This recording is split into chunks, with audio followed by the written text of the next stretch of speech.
O vídeo já vai começar, mas antes, não se esqueça de se inscrever e ativar as notificações.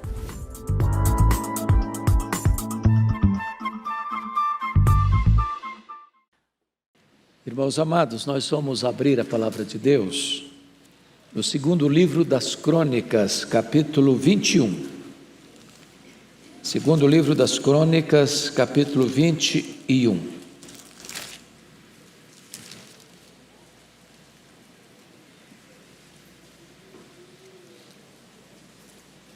Após a leitura, você mantenha a sua Bíblia aberta nesta passagem, por favor. O reinado de Jeorão. Descansou Josafá com seus pais e foi sepultado com eles na cidade de Davi, e Jeorão, seu filho, reinou em seu lugar. Teve estes irmãos, filhos de Josafá: Azarias, Jeiel, Zacarias, Azarias, Micael e Safatias.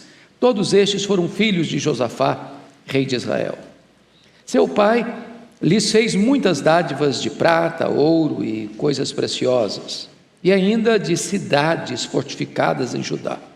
Porém o reino deu a Jeorão por ser o primogênito. Tendo Jeorão assumido o reino de seu pai e havendo-se fortificado, matou todos os seus irmãos à espada, como também alguns dos príncipes de Israel. Era Jeorão da idade de 32 anos quando começou a reinar, e reinou 8 anos em Jerusalém.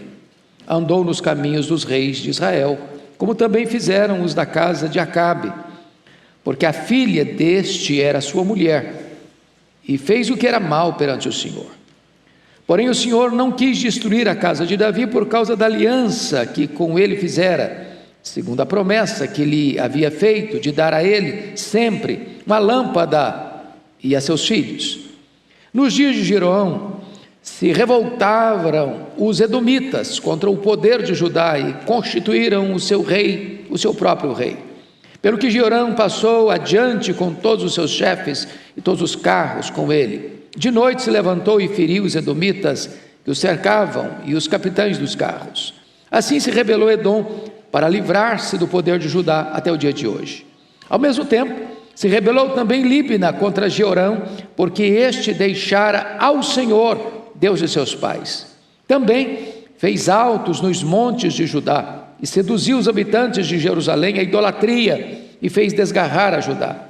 Então lhe chegou às mãos uma carta do profeta Elias, em que estava escrito: assim diz o Senhor, Deus de Davi, teu pai: porquanto não andaste nos caminhos de Josafá teu pai, e nos caminhos de Asa, rei de Judá, mas andaste nos caminhos dos reis de Israel, e induziste a idolatria a Judá, e os moradores de Jerusalém, segundo a idolatria da casa de Acabe, e também mataste a teus irmãos da casa de teu pai, melhores do que tu.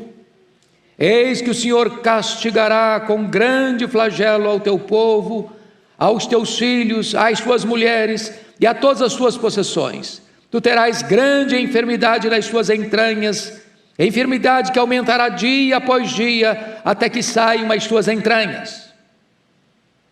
Despertou, pois, o Senhor contra Jeorão o ânimo dos filisteus e dos arábios, que estão da banda dos etíopes. Estes subiram a Judá, deram contra ele, e levaram todos os bens que se acharam na casa do rei, como também a seus filhos e as suas mulheres, de modo que não lhe deixaram filho algum, senão Jeoacás, o mais moço deles. Depois de tudo isto, o Senhor o feriu nas suas entranhas com enfermidade incurável, e aumentando esta dia após dia, ao cabo de 2 anos, saíram-lhe as entranhas por causa da enfermidade, e morreu com terríveis agonias. O seu povo não lhe queimou aromas, como se fez a seus pais. Era ele da idade de 32 anos, quando começou a reinar, e reinou 8 anos em Jerusalém. E se foi, sem deixar de si saudades. Sepultaram-no na casa de Davi, porém não nos sepulcros dos reis. Meus irmãos, eu gostaria de conversar um pouco com vocês sobre escolhas erradas. Este é o único rei da história de Judá, da história de Israel, que tem esta afirmação dolorosa, triste, dramática. E se foi sem deixar de si saudades. Quem foi este homem? Jeorão, neto do grande rei Asa, que reinou em Jerusalém 39 anos. Um homem piedoso, que andou com Deus. Quem foi este homem que foi filho de um dos maiores reis de Judá, rei Josafá, que reinou em Jerusalém 25 anos. E a Bíblia trata dele como um dos maiores líderes da história de Judá, um dos maiores reis de Jerusalém. Jeorão, embora fosse neto de crente, filho de crente, foi um dos homens mais terríveis da história, não só da humanidade, mas especificamente da história do povo de Deus. Ele começou a reinar com 32 anos, reinou 8 anos e morreu de uma enfermidade dolorosíssima, a ponto das suas entranhas saírem. E ele morreu e nem foi sepultado junto com os outros reis. E a Bíblia traz um alerta acerca da sua biografia. E se foi, sem deixar de si saudades. Por que este homem teve uma história tão triste, uma biografia tão maculada? E deixa para nós um legado tão terrível? O que nós podemos aprender com a história deste homem? Qual é o alerta que a história desse homem traz para os nossos jovens, para os nossos adolescentes, para os nossos pais? O que esse homem fez que hoje você e eu precisamos evitar? E eu gostaria então que nós olhássemos como esse homem desperdiçou as oportunidades da sua vida. Em primeiro lugar, vamos ver os privilégios que ele teve. O primeiro privilégio que esse homem teve está aí no versículo 1. Descansou Josafá com seus pais e foi sepultado com eles na cidade de Davi, e Jeorão, seu filho, reinou em seu lugar. Jeorão era filho de um dos maiores homens da história, de um homem piedoso, de um homem de Deus, de um homem que andou com Deus, que confiava em Deus. Talvez você pudesse acompanhar comigo a leitura que farei no capítulo 17, é só 2 páginas antes desse texto, 2 Crônicas 17, versículos 3 a 6, olha aí o relato do pai dele, da história do pai dele. O Senhor foi com Josafá, 17:3, porque andou nos caminhos de Davi seu pai, e não procurou os Baalins, antes procurou o Deus de seu pai, e andou nos seus mandamentos, e não segundo as obras de Israel. O Senhor confirmou o reino nas suas mãos, e todo o Judá deu presentes a Josafá, o qual teve riquezas e glória em abundância. Tornou-se-lhe ousado o coração em seguir os caminhos do Senhor, e ainda tirou os altos dos postes ídolos de Judá. Imagine você o que é ser criado numa casa cujo pai é um homem de Deus, cujo pai tinha um coração ousado em conhecer a Deus, em buscar a Deus, em andar com Deus, em fazer uma faxina no seu território, tirando a idolatria, tirando tudo aquilo que era errado. E esse menino crescendo nessa casa, olhando para o seu pai, vendo o exemplo do seu pai, percebendo o testemunho do seu pai. Ser um filho que tem um pai que é crente, que conhece a Deus, que anda com Deus, que serve a Deus, é um grande privilégio, um grande privilégio. Mas Jeorão jogou isso fora, ele não imitou o caminho, a vida, o exemplo de seu pai. Mas em segundo lugar, como privilégio, olha o versículo 3 comigo. Seu pai lhes fez muitas dádivas, está falando dos outros filhos, e eu imagino que nenhum pai hoje consegue dar para os filhos o que o Josafá dava para os filhos, porque olha aí o que ele deu. Seu pai lhes fez muitas dádivas de prata, ouro e coisas preciosas, e ainda de cidades fortificadas de Judá. Falou: meu filho, eu vou te dar um presentinho de aniversário, aquela cidade fortificada é sua, tá? E tem ouro, tem prata. A família nadava em riqueza. Mas olha o verso 3. Porém o reino deu a Jeorão por ser o primogênito. Com 32 anos, ele não só tem cidades fortificadas, ele não só tem riqueza de prata, de ouro, ele era do reino, no apogeu do governo do seu pai, um reino brilhante, um reino próspero, de riqueza, de fortalezas. Ele poderia já ter conquistado o que o pai conquistou, avançar, eu vou avançar, meu pai veio até aqui, eu vou daqui para frente, eu vou alargar as fronteiras, eu vou ter novas conquistas, eu vou ter novas vitórias. Privilégios. Se nós não aproveitarmos os privilégios que nós temos dentro da nossa casa, dentro da nossa família, nós podemos jogar todo esse legado, toda essa herança fora.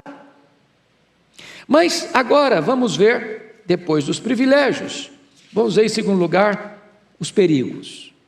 Perigos. Quais foram os perigos? Primeira decisão errada desse rei chamado Jeorão foi a decisão errada no casamento. Olha o versículo 6 comigo. Andou nos caminhos os reis de Israel, como também fizeram os da casa de Acabe, porque a filha deste era sua mulher, fez o que era mal perante o Senhor. Agora, imagine vocês, meus irmãos, o que é ter Acabe como sogro e Jezabel como sogra. Não dá para ser feliz, dá? Rapaz e moça, escute isso. Antes de começar a namorar, procure saber quem é a família do rapaz e da moça, viu? Entrar numa família de Jezabel é arranjar encrenca. Ter Acabe como sogro é encrenca. E note vocês que ele se casa com a mulher errada, e ele tem o sogro e a sogra errados, e diz a Bíblia que a sogra dele, a Jezabel, era assassina de profetas. A sogra dele impôs o culto a Baal, lá nas 10 tribos do norte, à força da baioneta, da espada. E ele tinha 32 anos, ele não era adolescente mais, ele era um rapaz, já com a cabeça formada, já com estrutura emocional, pelo menos se esperava, para saber fazer as suas escolhas. E eu vou dizer para vocês, meninos, vocês jovens, se vocês errarem no casamento, vocês encrencaram a vida toda. E uma palavra para os pais, para as mães, vocês precisam estar mais atentos sobre o namoro dos filhos. Se preciso for, interfira. É melhor ver seu filho e sua filha chorando um pouco agora, do que sofrendo a vida inteira. Se errar no casamento, a família toda está encrencada. A Bíblia diz: andarão dois juntos se não houver entre eles acordo. A Bíblia diz que você não deve se associar com os ídolos, com as trevas. Então é hora de você, rapaz, você moça, você pai, você mãe, estar atento com as antenas ligadas sobre a questão do namoro dos filhos.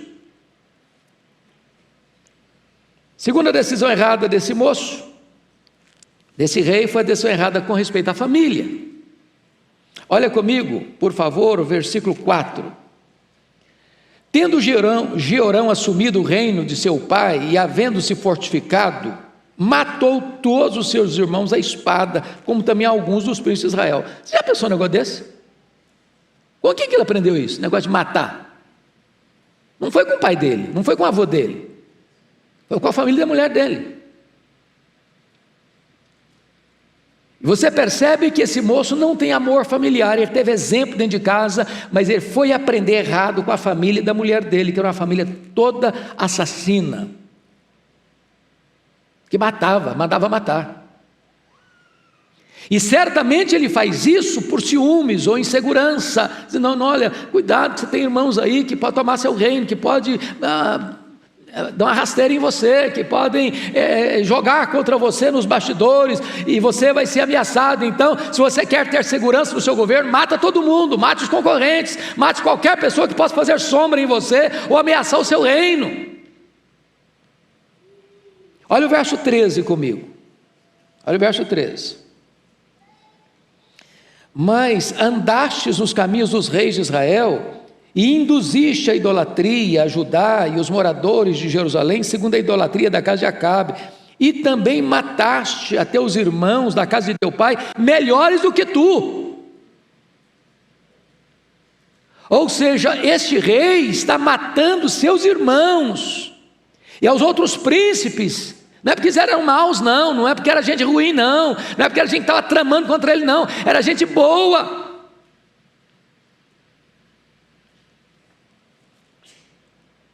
Decisões erradas com respeito à família. Família é para se amar, família é para se respeitar, família é para se cuidar. Mas em terceiro lugar, este homem toma uma decisão errada em relação a Deus. Erra no casamento, erra na família e erra também com respeito a Deus. Olha aí comigo os versos 11 a 13. Você pode ler comigo? Vamos juntos? Também fez altos nos montes de Judá e seduziu os habitantes de Jerusalém à idolatria e fez desgarrar a Judá. Então lhe chegou às mãos uma carta do profeta Elias, em que estava escrito: assim diz o Senhor, Deus de Davi, teu pai, porquanto não andaste nos caminhos de Josafá teu pai, e nos caminhos de Asa, rei de Judá, mas andaste nos caminhos dos reis de Israel, e induziste a idolatria e os moradores de Jerusalém, segundo a idolatria da casa de Acabe, e também mataste a teus irmãos da casa de teu pai, melhores do que tu, e vai seguindo a história aí, até o versículo de número 17, mostrando que agora Deus iria puni-lo, punir a ele com enfermidade, punir ao seu povo com grandes sofrimentos, punir a sua própria família, seriam levados escravos, cativos. Por quê? Por uma única razão: ele abandonou Deus de seu pai, de seu avô. Ele importou para Judá, para Jerusalém, o culto pagão das tribos do norte, imposta pela sua sogra, culto a Baal. E diz o texto aqui, preste bem atenção, versículo 11: seduziu os habitantes de Jerusalém.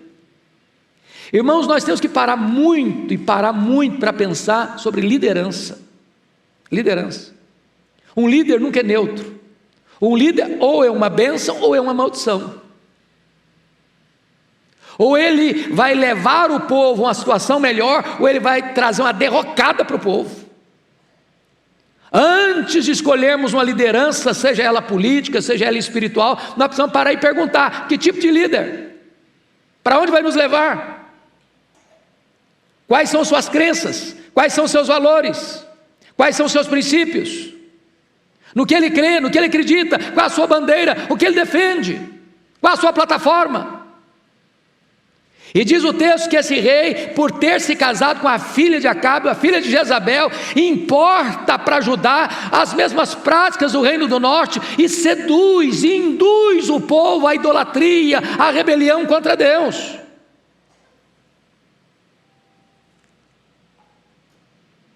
E o versículo 12, versículo 11, a parte final diz: e fez desgarrar a Judá. Levou a nação inteira para o abismo, levou a nação inteira para a idolatria, levou a nação inteira a abandonar o verdadeiro Deus. E a Bíblia diz que feliz é a nação cujo Deus é o Senhor. Meus amados irmãos, quando um líder tenta levar uma nação para longe de Deus, esta nação está cavando o seu próprio abismo, a sua própria sepultura. Sua própria sepultura. Mas então agora vamos em terceiro lugar ver os prejuízos. Então, são 3 P's para vocês guardarem: privilégios, segundo, perigos, terceiro, prejuízos. Pode repetir essas 3 palavras comigo? Privilégios, perigos, prejuízos. Quais são os prejuízos? Primeiro prejuízo: Deus castiga o povo, a família e o rei. Vejam vocês que a partir do verso 12, Deus começa a mostrar para ele os problemas que ele vai enfrentar. Então, versículo 14 começando o seguinte: eis que o Senhor castigará com grande flagelo ao teu povo, aos teus filhos, às tuas mulheres e a todas as tuas possessões. Então note você que não sobra nada: a nação, a família e a economia, os teus bens, as tuas possessões. Mas ele também ficou por último para mostrar que a pena tinha que ser mais pesada. Tu terás grande enfermidade nas tuas entranhas. Enfermidade que aumentará dia após dia, até que saiam as tuas entranhas. Vê que essa enfermidade tem a ver com o demônio, não. Não é o demônio que está botando essa enfermidade, não. É o próprio Deus. É juízo. É juízo. De Deus não se brinca. De Deus não se zomba. Deus não se deixa escarnecer. E aqui você está percebendo que esta carta vem de quem? Do profeta Elias. Quem é o profeta Elias? O mesmo homem que advertiu Acabe. O mesmo homem que advertiu Jezabel. O mesmo homem que trouxe juízo de Deus àquele reinado ímpio, perverso das 10 tribos do norte. É este homem de Deus que está dizendo o seguinte: olha, não brinque com Deus não, não zombe de Deus não escarneça de Deus não, porque o juízo de Deus virá, e virá sobre você, e virá sobre a sua família, e virá sobre a economia, e virá sobre o povo que está debaixo do teu governo.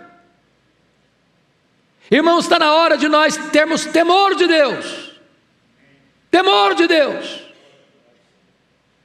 Porque quem governa as nações não são os homens, é Deus.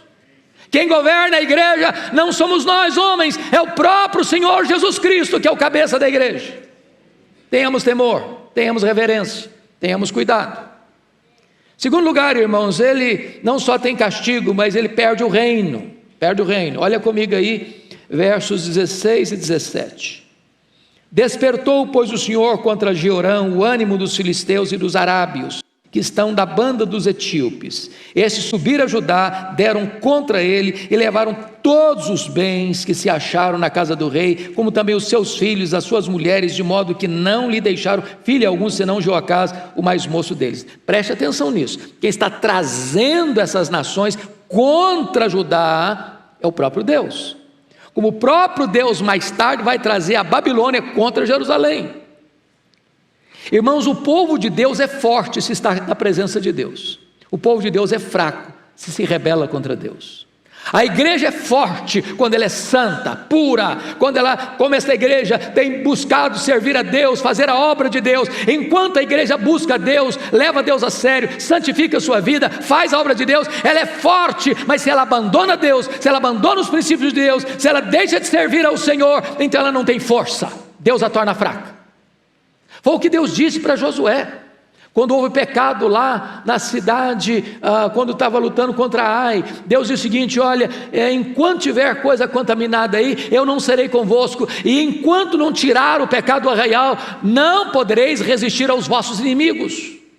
A igreja é forte quando ela anda com Deus. Você é forte quando você leva Deus a sério.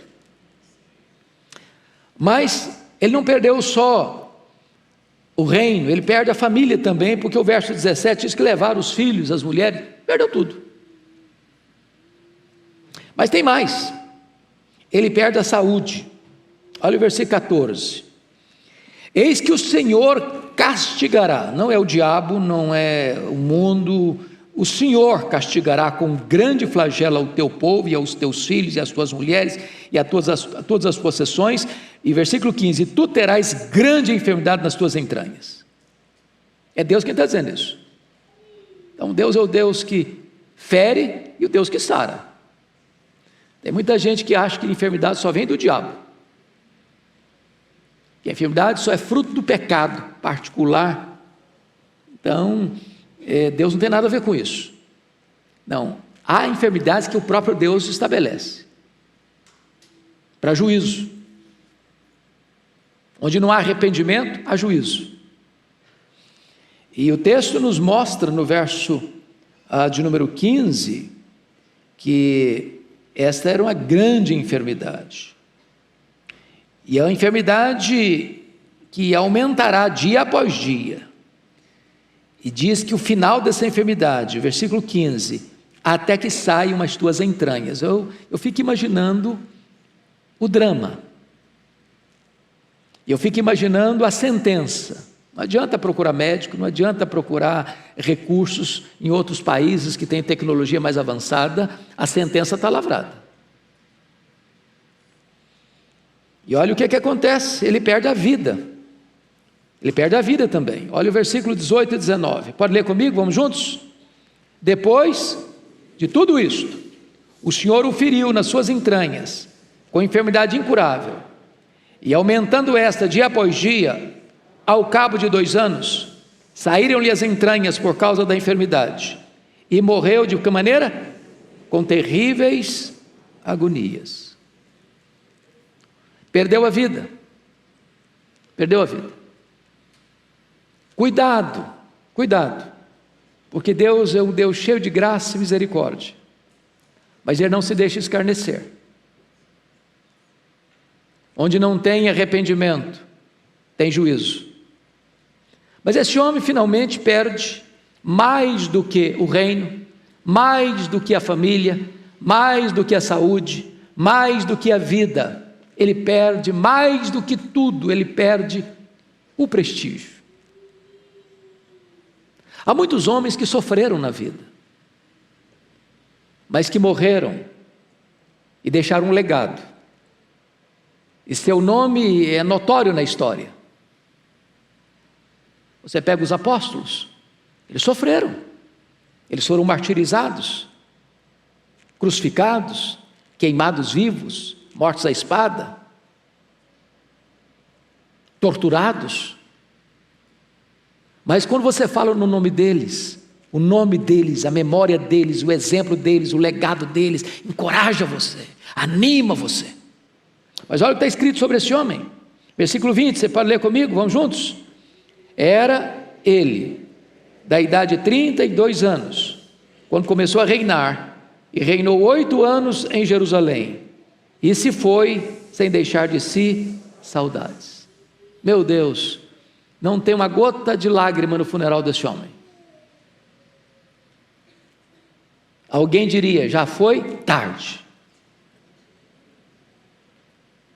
E o povo não chorou. E o povo nem disse, esse cara não merece nem sequer ser sepultado no sepulcro dos reis. Talvez sepultaram-no numa cova rasa. Estragou a vida, estragou o futuro. E diríamos hoje, perdeu também a sua alma. O que adianta o homem ganhar o mundo inteiro e perder a sua alma? A vida, irmãos, é feita de escolhas.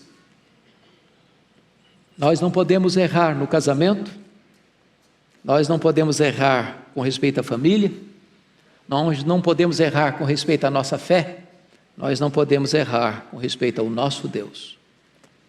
Que esta palavra seja uma palavra de exortação para você e para mim, e que nós aprendamos com os erros dos outros, porque isso é sabedoria, para não caminharmos nas mesmas trilhas sinuosas, a fim de evitarmos as mesmas dolorosas consequências. Que Deus tenha misericórdia de nós e nos ajude.